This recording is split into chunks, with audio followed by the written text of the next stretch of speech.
Hola a todos, habla William Sánchez, ingeniero civil de la Universidad de Medellín, especialista en estructuras en geotecnia, y hoy vengo a hacer la parte 3 de estabilidad de laderas, no sin antes hacer una aclaración con respecto a uno de los ejercicios anteriores, donde acá, en la parte 2, habíamos hablado en este ejercicio, en el 712, que la aplicación de esta fuerza, cuando estábamos hallando el momento y la ubicación de la resultante en el ejemplo, que el ejemplo no lo trae, pues solamente trae el cálculo de la resultante. Entonces dijimos que el Z era el momento, se halla con los momentos, entonces P de la resultante, que es 223.3 por Z, es igual a la sumatoria de los momentos de estas áreas. Listo. En ese orden de ideas, pues al pasar P de sub 0 a dividir acá, 223.3 que nos había dado el ejercicio, obviamente pues tendríamos que hacer los momentos. Entonces el momento 1 es el área por la altura a este punto 0, que era 2, o sea, que es un tercio de esta H, un tercio de 2, o sea, 2 tercios, más 1, me faltó sumar este 1, ¿sí?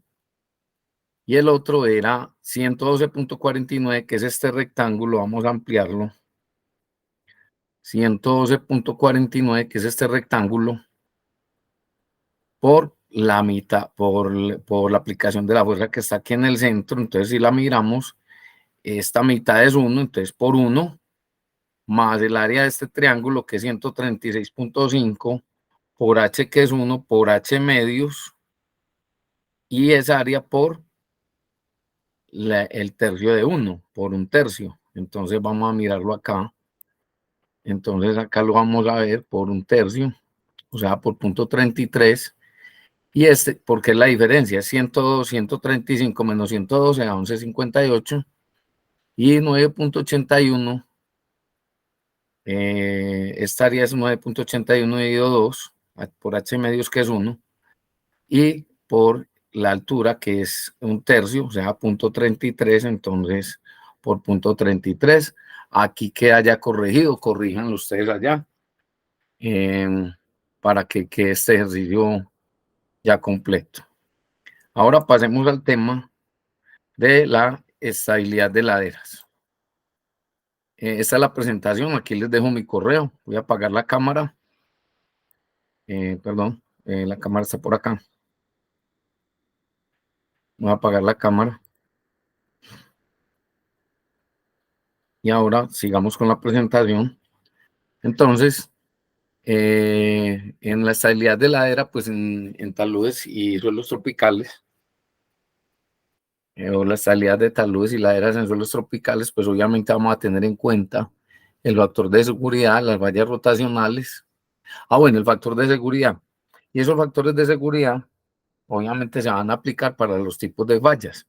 Las vallas rotacionales, las vallas planares de longitud infinita, las vallas planares de longitud finita, las vallas de fondo de excavaciones en arcillas, las vallas de fondo de excavaciones en arenas. Vamos a utilizar métodos gráficos y vamos a ver la teoría de los reservorios o presas pequeñas.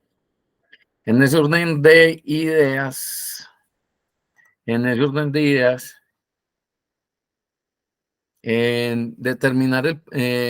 debemos de determinar el perfil del suelo y los parámetros del suelo de acuerdo al estudio de suelo, ¿cierto? Vamos a definir los mecanismos de falla y el modelo del mecanismo de falla para uno saber qué teoría va a aplicar, ¿sí? Pues uno puede sacar las áreas de la superficie de falla por triángulo, por bicho, por otros factores que los vamos a ver más adelante. Y vamos a calcular los factores de seguridad. Eso de los factores de seguridad lo vengo repitiendo desde que arranqué la parte 1 y la parte 2 de la estabilidad de ladera, ¿cierto? Y la depresión de tierras. Entonces, en ese orden de ideas, pues lo primero que tenemos que hacer es considerar la norma sismorresistente colombiana o la norma de su país. Investigue dónde están definidos esos factores de seguridad. Nosotros en el H23 para aguas subterráneas, pues nos dice que tenemos que tener mucho cuidado, y lo voy a resumir, pero ahí les queda la teoría. tenemos que tener mucho cuidado porque las aguas alteran los esfuerzos. Entonces, no es lo mismo una presión en un suelo normal que en un suelo saturado, porque hay que restarle la presión del agua, la presión de poros. Hay que tener en cuenta los flujos ascendentes, es decir, hasta dónde sube el nivel freático, o si es que hay aguas subterráneas, o cauces de paleo de cauces o cauces subterráneos. Entonces, la norma establece en la tabla H241, en el cual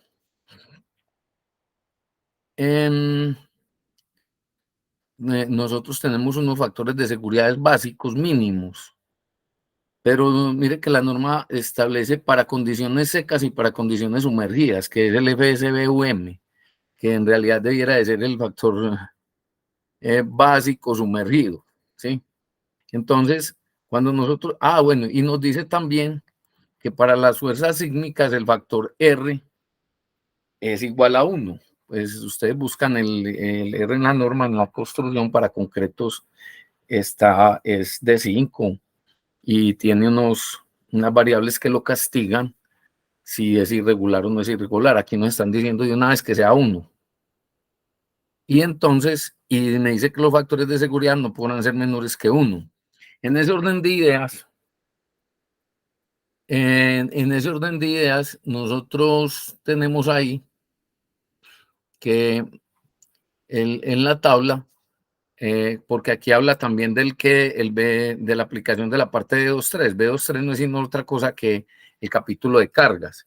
Entonces aquí le están dando a usted la condición, voy a agrandar esto, le están dando aquí la condición de la carga, cuando le dicen que es una carga viva muerta más viva normal, carga muerta más viva máxima, cuando hay sismo de diseño pseudoestático, cuando hay taludes con condición de estática y agua, cuando hay con agua y sismo, le dicen que los factores de seguridad mínimos para los no sumergidos son estos, en diseño y construcción, pero para los diseños sumergidos son estos. Y entonces usted llega y se va para un talud en condición pseudoestática, con agua subterránea y coeficiente de sismo de diseño, y le dicen, no, es que no se permite, no hay factor de seguridad, no podemos permitir que usted haga un diseño en estas condiciones porque la norma no lo permite.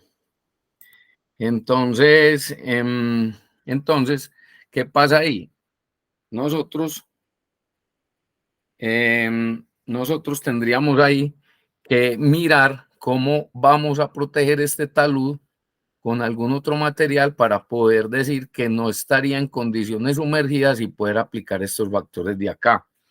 Entonces, no sé si lo comprende.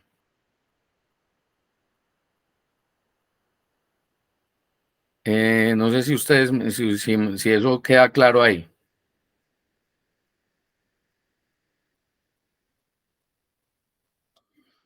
Entonces, en ese orden de ideas, si todavía se está viendo, está verificando que sí me estuvieran viendo, hay que mirar qué es lo que se va a diseñar y cuáles son las condiciones de diseño. Ahora, hay unos factores de seguridad indirectos, pero bueno, aquí les voy a dejar la nomenclatura de la norma, ¿cierto? Para que se familiaricen con ella. Y aquí les voy a mostrar que hay unos factores de seguridad indirectos, ¿cómo así? Así es que para los empujes sísmicos, los factores de seguridad indirectos, usted, antes de hacer el chequeo de este factor general de diseño, usted tiene que mirar que para las condiciones de deslizamiento, el factor de seguridad indirecto es de 1,60, el estático es de 1,60. En sismo, tiene que aplicar este. Aquí con sismo sería, sin condiciones no sumergidas, sería 1,10, porque aquí no se permite. Entonces, usted lo que tiene que hacer es, para permitir aplicar esto, tiene que garantizar que el talud no va a estar sumergido o que tiene que tener una protección, ¿cierto? Para que ese empuje le ayude en la protección. Y un pseudoestático que sería 1,05. Aquí también tienen unas condiciones para el volcamiento, ¿cierto? El que resulte más crítico el momento resistente sobre el momento actuante o la excentricidad en el sentido del momento, es decir, E sobre B. La excentricidad no es otra cosa que la carga por la distancia, una excentricidad, y ese momento excéntrico lo divide por B. Entonces, aquí está todo, la capacidad portante, tabla H41, todo se lo da aquí. Al final, después de usted cumplir con los requisitos de diseño, los que le apliquen de aquí, porque no todos se van a aplicar, porque no todos van a ser taludes y no todos van a ser no van a tener ciertas condiciones, no van a ser laderas, porque pueden haber que haya muros de contención que le ayuden a las laderas o a los taludes. Entonces, lo que ustedes tienen que mirar es que al final el factor mínimo de diseño tiene que ser este, pero debe chequear los indirectos si usted tiene alguna de estas condiciones acá. Con respecto a lo otro, a la norma, al mapa de Colombia, voy a poner un pequeño y ya lo vuelvo a agrandar. Nosotros tenemos acá las zonas. Resulta que estas zonas o regiones dan a su A, dan una SUA para cada región. Pero nosotros en la norma tenemos acá en el apéndice 4, ya lo tenemos por municipio. No sé si ahí se está viendo. Mírelo acá. Departamento Amazonas, Departamento Antioquia. Aquí lo agrandé pues un poquito más para que lo puedan ver. Está la SUA, está los municipios uno por uno y por cada departamento. En ese orden de ideas, ¿para qué nos va a servir eso? Ya les voy a mostrar. Tengan presente que vamos a necesitar el ASUA. También vamos a necesitar acá la clasificación de los perfiles de suelo. Tenemos esto acá un momentico, vamos a quitar esto.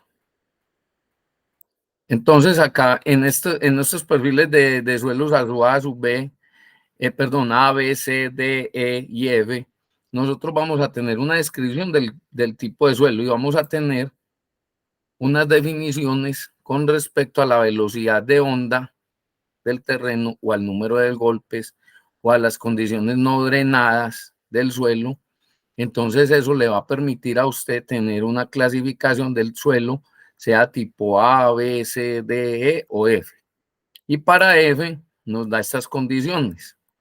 Ya aquí en F usted empieza a mirar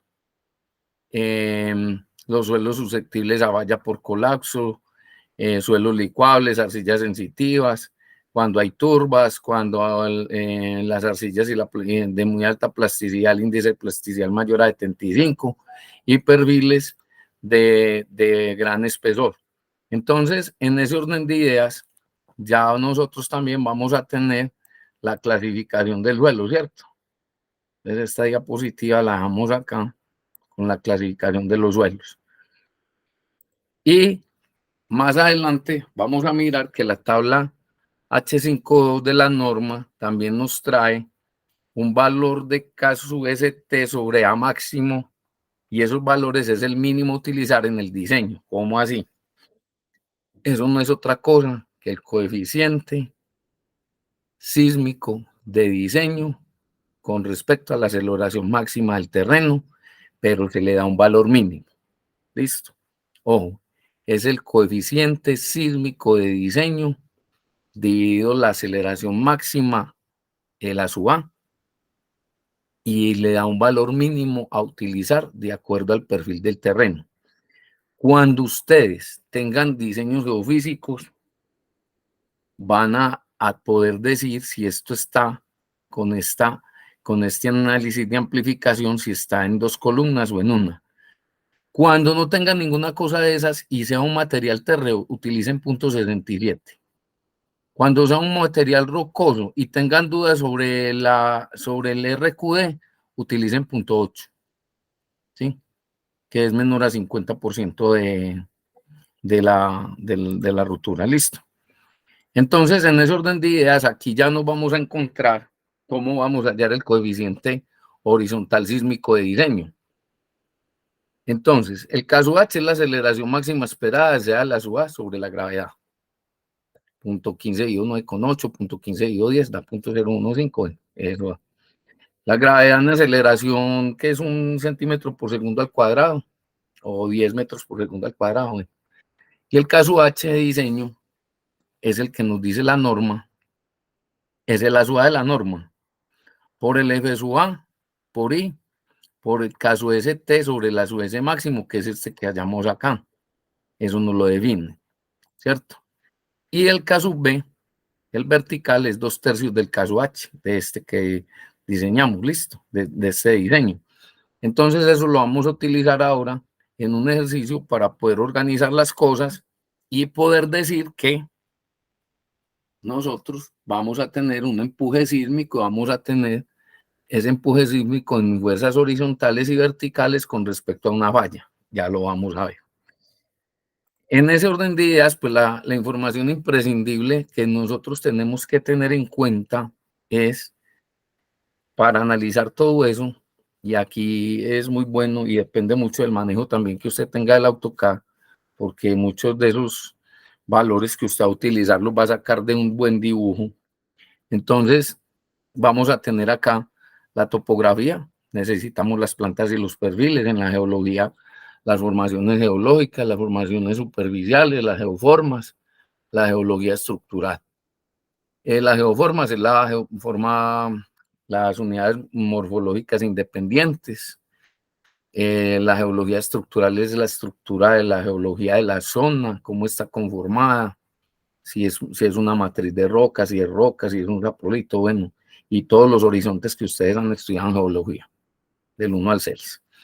Y la resistencia al corte de los materiales, que es una otra cosa que determinar mediante el estudio de suelos y los sondeos. Voy a agrandar un poquito esta imagen. Los ensayos de clasificación, de corte, los triaxiales si los tiene, los de compresión, los SPT, pues que es lo que más utilizan, el método de la veleta, el método del cono dinámico.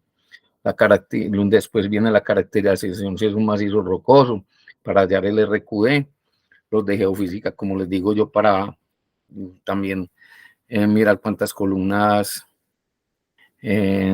geofísicas nos pueden determinar para hallar estos valores de acá, para la simplificación de las ondas bidimensionales.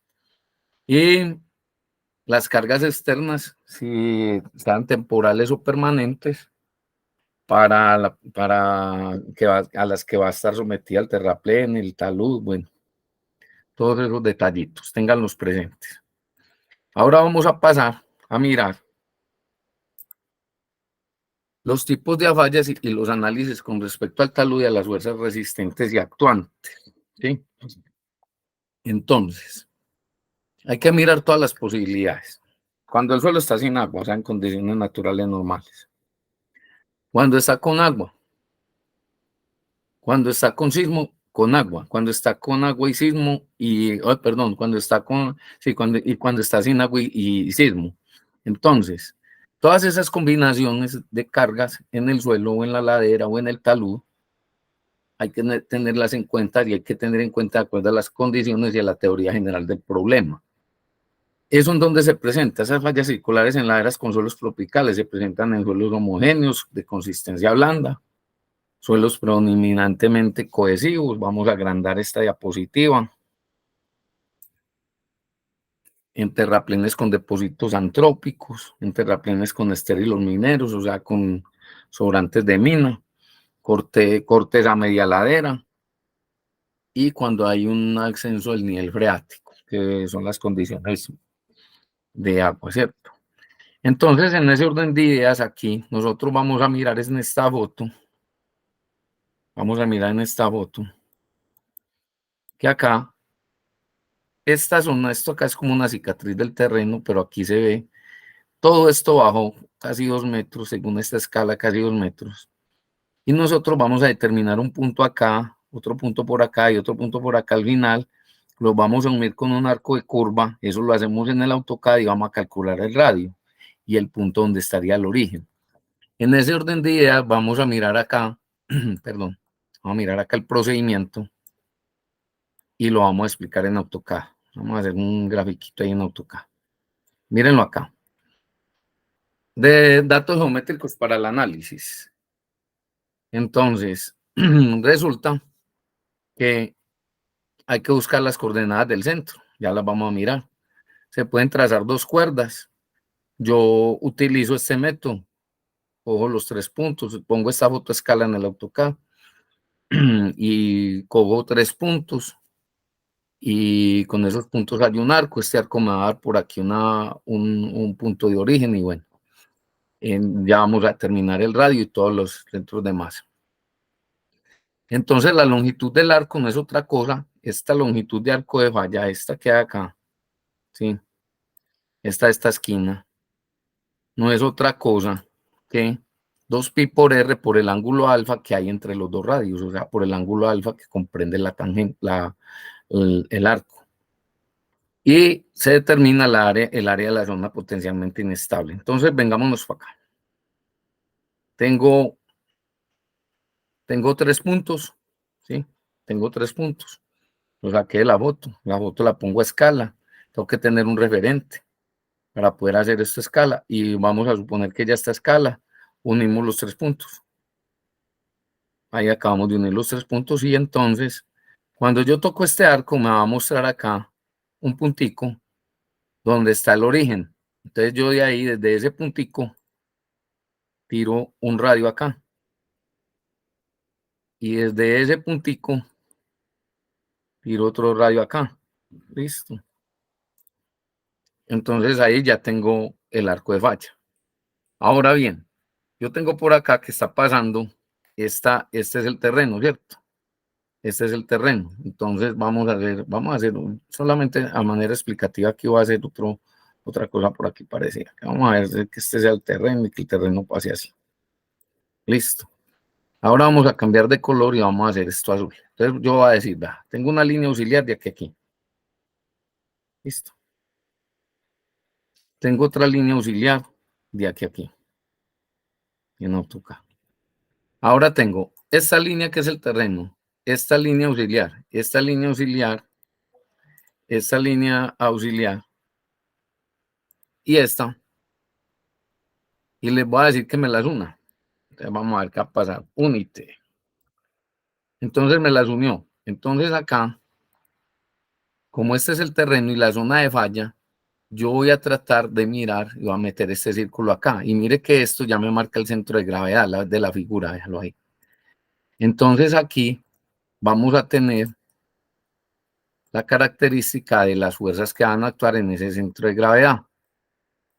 Aquí esto que tengo acá, esta curvita que tengo acá, es el ángulo alfa. Entonces, ojo, miren acá, miren bien.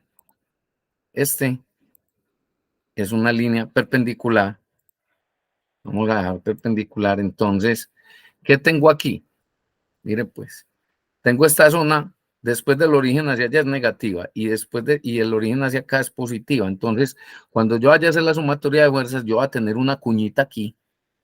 Esta cuñita, vea, esta cuñita está en zona negativa cuando haga la sumatoria de fuerzas. Eso lo tienen que tener en cuenta y deben de hallar el área y el centro de gravedad. Entonces ya a ustedes les toca hacer otra cosa. Entonces van a decir, no, entonces me toca hacer este centro de gravedad aquí, entonces voy a hacer esto, ¿ya? Voy a hacer esto, vengo acá, esto es casi recto, entonces me vengo formando acá una rectica, aquí cojo y toco la esquina, y entonces aquí toco esta otra esquina, y entonces ya aquí saco otro centro de gravedad para esta figura, pero eso lo vamos a ver pues con un ejemplo ahora más explicativo. Por ahora es como para que ustedes sepan cómo se saca. Entonces ya esta figura no es esta, sino que esta figura se viene para acá. Entonces esta figura viene aquí, yo pongo este punto acá y pongo este punto acá. Y entonces ya esta figura, voy a ver dónde me quedó el centro de línea de esta figura. Entonces el centro de línea de esta figura se pasó para acá, vean.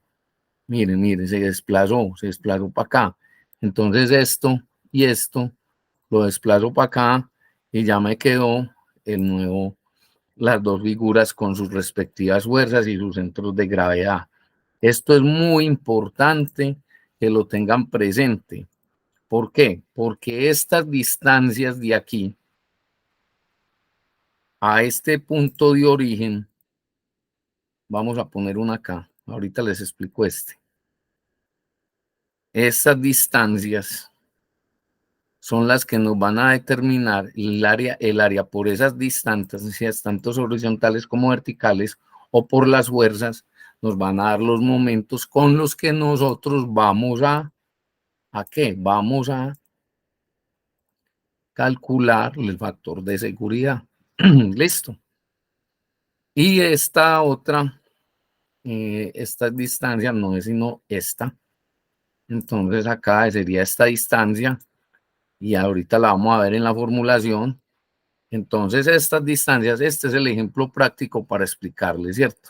Por acá teníamos una que hice la vez pasada y vamos a mirar que este radio, pues obviamente medido acá esta línea tiene que ser el mismo radio de acá. Entonces usted le dice, vea, vamos a mirar cuál es vamos a mirar la medida del arco, del radio.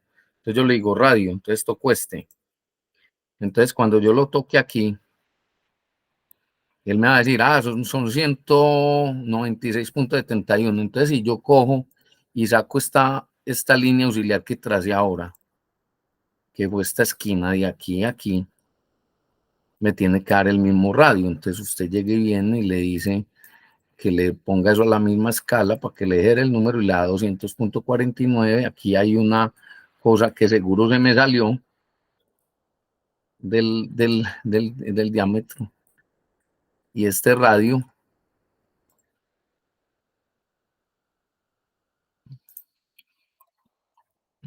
no está bien ahí, este tiene que ser acá. Tiene que ser en todo el centro. Bueno, en todo caso, este radio, esta medida, tiene que ser igual a este radio. Pero entonces vamos a explotarlo para que me dé la medida correcta. Y entonces aquí le voy a decir que me dé el radio de esto. Y aquí me debe dar. Bueno, en esta, no sé, como que tengo una fallita ahí. Aquí en este radio me dio 200.49 y el arco que toque acá, voy a tocar ese arco ahí, me tiene que dar exactamente el mismo. Eso es un error de dibujito ahí, pero eso para efectos, véalo ahí, 200.49.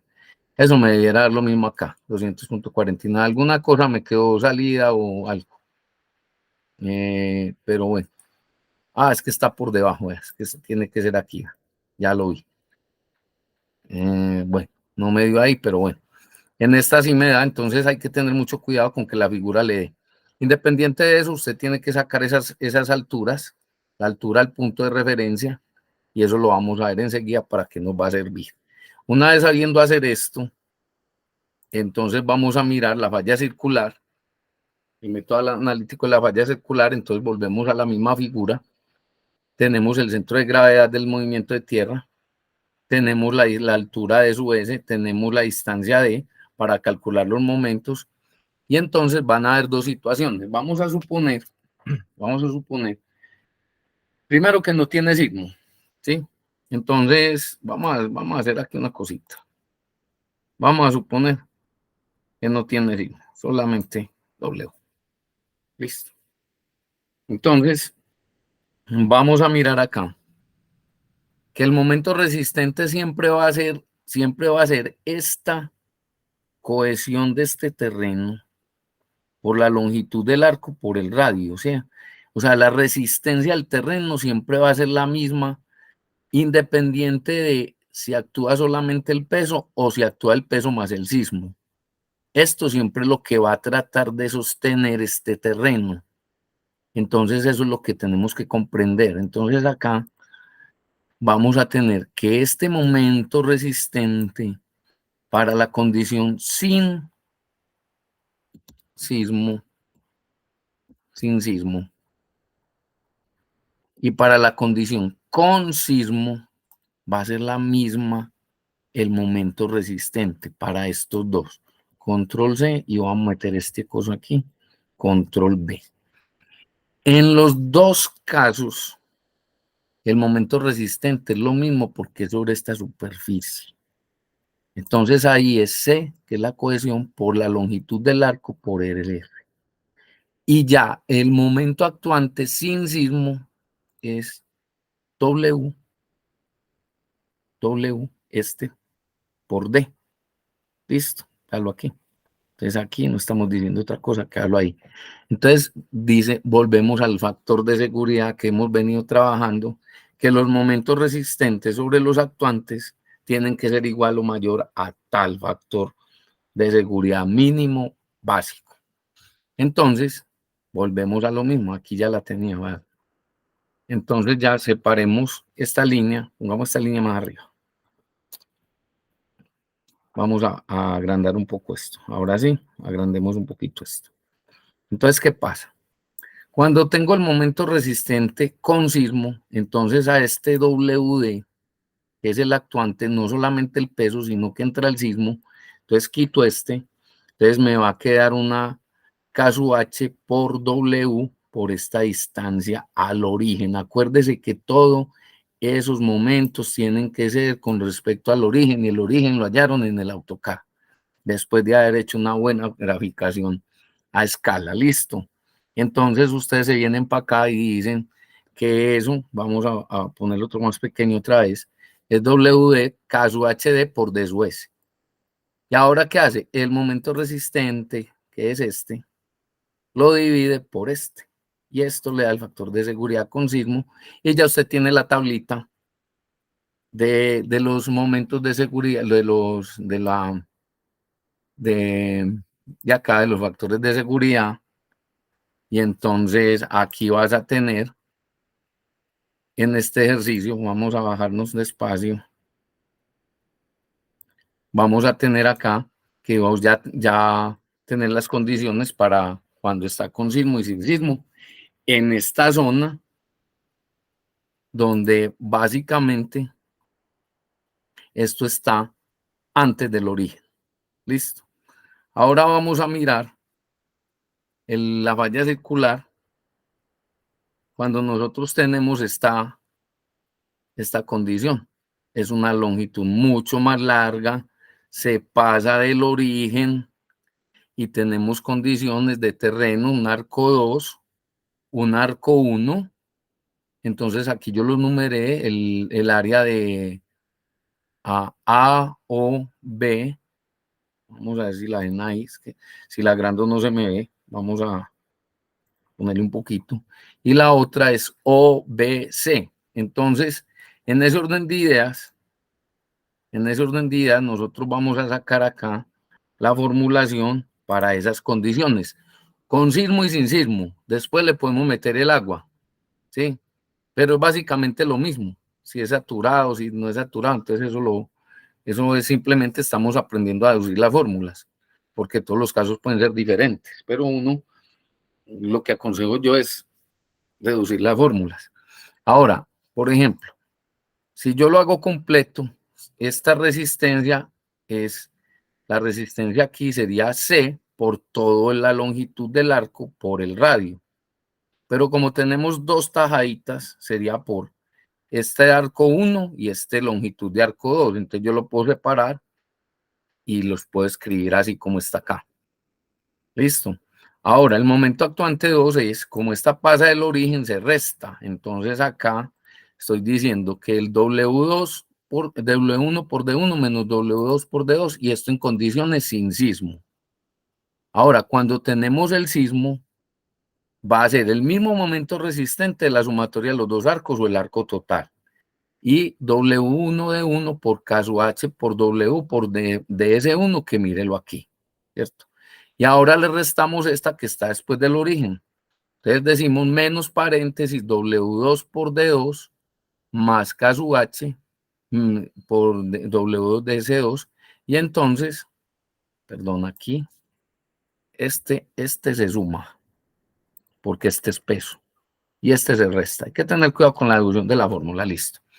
Entonces acá ya tenemos que este es con sismo. Bueno, aquí ya lo metí en paréntesis para decir aquí que es sismo. Y miren que el factor de seguridad es el mismo, calcular esta longitud del momento resistente con la longitud del arco total, divido esta sumatoria. Hasta ahí no tenemos nada raro. Entonces, ya después me dicen, bueno, ¿y entonces qué hacemos ahí? Bueno, después de calcular eso, para que cuando el factor de seguridad no cumple, hay unos truquitos que llamo yo. ¿Cómo aumentamos? Primero, se disminuye la masa. inestable. ¿Cómo? Haciendo abancalamientos, o sea, haciendo terrazas y disminuyendo la altura del talud. El otro, colocando contrapesos. Ya ahorita lo vamos a mirar. O poniendo muros en estructuras de contención, que son muros, anclajes o pilas. Entonces, empecemos. El abancalamiento sería esto. Cortarlo por donde va la línea moradita o lila. Y hacer esto, ¿cierto? Y aquí les dan las dimensiones mínimas porque este abancalamiento tiene que tener aquí unas bermas en todas estas esquinas para poder recoger las aguas de cada talud, y esto le da que las bermas mínimas son entre en la longitud mínima sería 1,20, y entonces aquí la altura, dependiendo del material, hay alturas mínimas que están dadas en esta tabla. Para rellenos antrópicos el ángulo beta es de 30, la altura es de 3 y el comentario es que se utilizan escombreras o rellenos. Entonces aquí estamos en función de este ángulo beta, de la berma, que es el ancho, que va hasta entre 50 y 1,20, lo ideal serían 1,20 para recoger bastante agua. Y aquí están, de acuerdo al material, el ángulo beta. Vamos a dejar esto bien porque es que aquí a esto le faltó que este es el ángulo beta. Vamos a insertar aquí beta. Este es el ángulo beta, ¿cierto? Este es el ángulo beta. No sé si lo ven ahí. Y esta es la altura. Y aquí está el comentario. Entonces, listo. Vamos a guardarlo para que nos coja los cambios. Ahora, cuando ya nosotros podemos instalar contrapesos. Estos contrapesos van en la pata del talud, y el contrapeso no es otra cosa que llegar y decir, ¿dónde creen ustedes que sumo el contrapeso? Entonces, esto es lo que falla y esto es lo que resiste. Entonces, el contrapeso tiene y debe de ayudar a las fuerzas resistentes. Listo. Entonces, ese contrapeso yo lo tengo que sumar a la longitud de arco, al C por la longitud de arco por el radio. Entonces, este contrapeso va a ser una fuerza que me va a ayudar a contrarrestar esto, ¿sí? Entonces, ese contrapeso se puede utilizar, primero, entonces, hallamos el momento resistente. Y cuando hagamos este cálculo, este contrapeso se lo vamos a restar a este resultado de esta sumatoria de esta área 1 con esta área 2, se lo restamos porque tiene que disminuir las fuerzas actuantes con respecto a la fuerza resistente. Espero que quede claro. Aquí vamos a ver un ejercicio. Este ejercicio nos da esta teoría. Esto es gamma de 2.7 toneladas por metro cúbico, la humedad de 80, la cohesión es de 3, la cohesión en el suelo es de 6, gamma S 2.65 y W 50. Hicimos el dibujo en AutoCAD con esas condiciones. Hallamos el punto, hallamos 3 áreas. Hay una después del origen, hay 2 antes del origen, ¿sí? Entonces vamos a mirar que para eso también hicimos una hojita de cálculo. Vamos a mirar, vamos a ponerla acá. Aquí tengo la figura, ¿sí? Entonces esta es la misma figura. El área 337,60, y entonces aquí hicimos lo siguiente. Vamos aquí a la teoría. Lo primero que hicimos es que vamos a calcular con agua, con sismo y sin sismo. ¿Listo? No tenemos en este momento nivel freático, no lo hemos considerado, después lo consideramos. Entonces, el momento resistente es C por la longitud del arco, pero es que yo tengo aquí 3 arcos. Tengo este que es 5.58, tengo este otro, perdón, me bajé de diapositiva. Tengo este que es de 22.29 y tengo este que es de 14.81. Entonces, de la figura, miren pues, de la figura, sacamos esos datos en la hoja de cálculo, para la hoja de cálculo. C1, gamma S1, la humedad, la altura al origen, la altura, la distancia X horizontal y la longitud del arco y la del radio, y hallamos el área 1 y hallamos el peso 1. ¿Sí? Entonces aquí está formulada. ¿Qué es el peso 1? Es el gamma por el área. Listo. Aquí ya tenemos esta, ya tenemos aquí, la voy a poner en amarillo pues para que la mire. Ahora, ¿cuál es el momento resistente de cada tajada? Es este, ¿cierto? Es C por la longitud del arco por R. ¿Qué hacemos ahí? Sumamos las 3 tajadas porque es de toda la curva. Ella tiene que resistir todo ese embate. Aquí nosotros no podemos decir que le vamos a restar esta porque está después del origen. No, los momentos resistentes son todos sumados. Entonces esta suma, mire lo que me da aquí. Mire lo que me da. Vamos a ponerle otro poquito aquí. Esto no me lo deja mientras esté así. Aquí está. Entonces, ¿qué va a pasar? Sumamos acá. Acá. Mire que estamos en la suma de estos 3. Y le puse aquí para que ustedes controlen cuál es la carga de diseño. Les puse aquí una ventanita donde usted selecciona cuáles son los factores de seguridad de acuerdo a su condición. Entonces, ¿ahora qué hacemos? Vamos a calcular el momento actuante sin sismo. Entonces, el momento actuante es, mírelo ahí, póngale pues cuidado. W1 de 1 más W2 de 2 menos W de 3 de 3. Este sí se resta porque está al otro lado. Entonces hicimos eso y en la fórmula vamos a mirar acá. Mírelos aquí. Estamos diciendo que el W1 por D1, el W2 por D2 y el W3 por D3, ahí están, muy queriditos, perdón. Entonces esto nos da 4.600 y piquito. El factor de seguridad es este dividido este, da 1.56, dalo ahí. Nos da que cumple porque 1,5 es mayor que 1,1, correcto. Ahora, pusimos una condición acá. Yo puse esa condición. No la traía el ejercicio, pues yo la puse, usted la puede cambiar si quieren y chequear. Dijimos que era Bogotá, entonces en Bogotá la subida es de 0.15. Dijimos que era un enrocado con RQ menor a 50, o sea, con indicaciones que es una descomposición a saprolito. Entonces este es 0.8. El FSUA para Bogotá en estas condiciones es de 1,5 y dijimos que era una bodega, entonces el coeficiente de importancia es 1,2. Entonces si usted coge y aplica esto, lo de diseño, entonces usted dice, el caso H máxima es la aceleración esperada, o sea, la SUA dividido G, entonces la da 0.15, 0.05, 0.15, 0.015. Y el de diseño es el SUA de la norma por el FSUA, por I, por caso ST, y le da 0.16. Ahora, ¿qué hace? Aplica la fórmula del momento actuante. Véala aquí. Eso le da. Aquí está escrita y aquí le da. Y llega ahora y dice, bueno, entonces, este que es el resistente dividido 5.671, dalo aquí. Dalo ahí. Aquí están los dos valores, 7.263.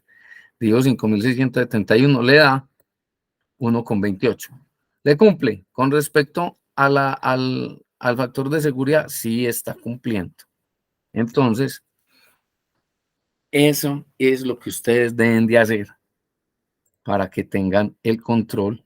Aquí está el ejercicio. Yo se los puse ahí para que lo tengan en las memorias. Y en el próximo capítulo vamos a mirar ya lo que son las fallas planares en el talón infinito. Entonces vamos a dejar aquí esta parte 3 de lo que nosotros hemos estado llamando empuje lateral de tierras, pero hoy estamos hablando de la estabilidad de la estabilidad de laderas. Le puse talón infinito para referenciarlo y ya más adelante vamos a ver la parte 2 de esto. De todas maneras, les agradezco su atención y espero que esta clase pues les sirva, y ya en la próxima nos dedicaremos a la falla plana. Muchas gracias a todos, Dios los bendiga.